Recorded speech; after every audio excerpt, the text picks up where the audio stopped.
Vladimir Putin in military fatigues on the front page of today's Rossiyskaya Gazeta and also Izvestia.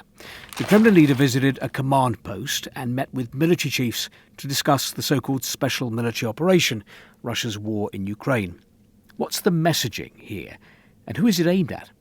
Well, message number one is written on this banner on the wall in the room. He who fights wins. And right now, in Ukraine, the Kremlin is ready to fight on. The headline in the government paper, Rossiyskaya Gazeta, "The advance continues." Chief of the General Staff, Valery Gerasimov, announced that the Russian army had taken the Ukrainian city of Kupiansk in Kharkiv region. Now, Ukraine has denied that, but it's the language I want to focus on here.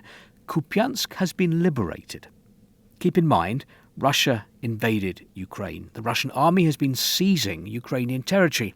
But this is presented to the Russian public as liberation, not Russian occupation, not Russian aggression, to make the Russian public believe that what Moscow is doing is right. Izvestia writes that Vladimir Putin is sending signals to the US that he is ready for talks on Ukraine on Russia's terms. In other words, as far as the Kremlin is concerned, nothing has changed. There is no hint of compromise from Moscow. But then you could tell that from the banner. Another signal Vladimir Putin may have been sending to Washington here is that he has no intention of sitting down with President Zelensky to sign a peace deal, something that Donald Trump had urged him to do a few months back. Izvestia reports that Vladimir Putin spoke about Ukraine's political leadership, which since March of last year had become more like an organised criminal group that has usurped power. This line isn't new. Vladimir Putin has long attempted to delegitimize Ukraine's president. But he repeated the thought here on the day that Kyiv confirmed it had received from America a draft peace plan. I mentioned earlier that Russia has shown no desire up till now to make concessions, and Moskovsky Komsomolets confirms that. After Alaska, the Trump-Putin summit in August, from our side there were no goodwill gestures, just an intensification of attacks.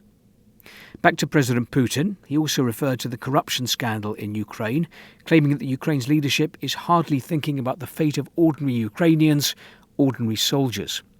So Vladimir Putin's main message here, I think, was for Donald Trump. That message being, look, Russia is advancing, Ukraine is corrupt, it's time for you to pressure Kyiv into ending the war on Moscow's terms.